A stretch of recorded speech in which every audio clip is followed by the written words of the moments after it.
Proszę pana, samorząd ma według ustawy mieć decydującą rolę w zakładzie i prowadzić strategię zakładu, pracy w zakładzie. Czy w rzeczywistości ma samorząd władzę?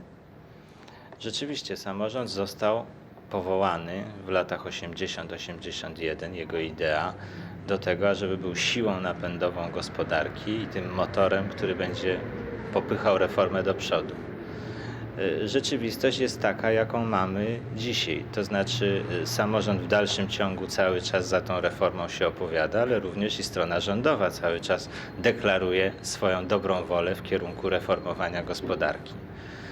W praktyce wygląda to tak, że zajmujemy się tylko częściowo tym zagadnieniem. Po części w dalszym ciągu od 6 lat walczymy o to, żeby nasze prawa były w pełni respektowane.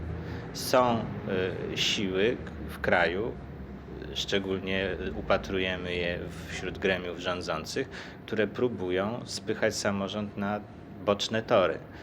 Wydaje mi się, że wprowadzenie pewnych ustaw czy pewnych poprawek do tych ustaw, które ograniczają tą samorządność, w istotny sposób wpływają na pracę samorządu i jak gdyby bulwersują jego opinię, część jego sił skierowują nie w tym kierunku, w jakim został samorząd powołany. Dlaczego ogranicza się prawa samorządu? I kto? Myślę, że w tym układzie pewne siły zachowawcze przyzwyczajone do tego systemu nakazowo-rozdzielczego, który u nas obowiązywał, w dalszym ciągu nie bardzo mogą się pogodzić z faktem podziału pewnych kompetencji i pewnej władzy. Jest to naprawdę wyszarpanie jakiejś części władzy i podzielenie się nią ze społeczeństwem w szerokim tego słowa znaczeniu. Może przejdziemy do drugiego pytania. To jest fabryka samochodów. Samochody, jest olbrzymi popyt, jest duży rynek, który by przyjął każdą ilość. Dlaczego FSO nie produkuje więcej samochodów? Pomijając fakt, że FSO ma zdolność produkcyjną w samym zakładzie wiodącym do podniesienia swojej produkcji, istnieje jeszcze bariera materiałowa. Ciągle jeszcze musimy walczyć o pewne materiały. Nie jesteśmy w centralnych rozdzielnikach, nie mamy tak zwanego priorytetu, który nakazywałby odpowiednim branżom udzielanie nam wydawanie nam tych materiałów. A poza tym istnieje jeszcze bariera finansowa. Nie starcza nam na dewiz na sprowadzanie wszystkich materiałów niezbędnych ze strefy wolnodewizowej.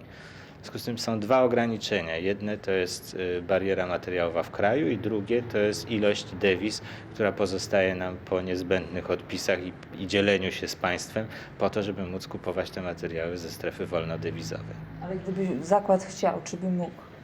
Czy jest w stanie?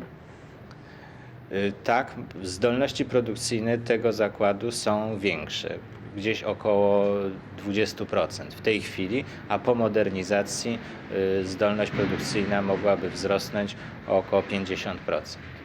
Cóż stoi na przeszkodzie, żeby państwo wykorzystywali zdobyte dewizy do właśnie zwiększenia produkcji? System odpisów dewizowych, jaki jest aktualnie w naszym kraju, pozwala nam zachować tylko pewien procent. O tym procencie decyduje państwo. Jest on ustalany dla różnych branż, dla różnych przedsiębiorstw różnie.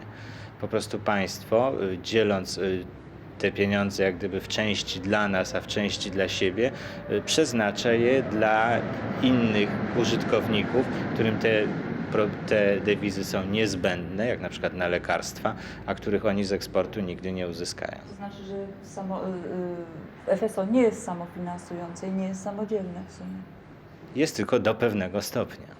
Na tyle, na ile pozwalają nam przepisy. Dziękuję. Dziękuję.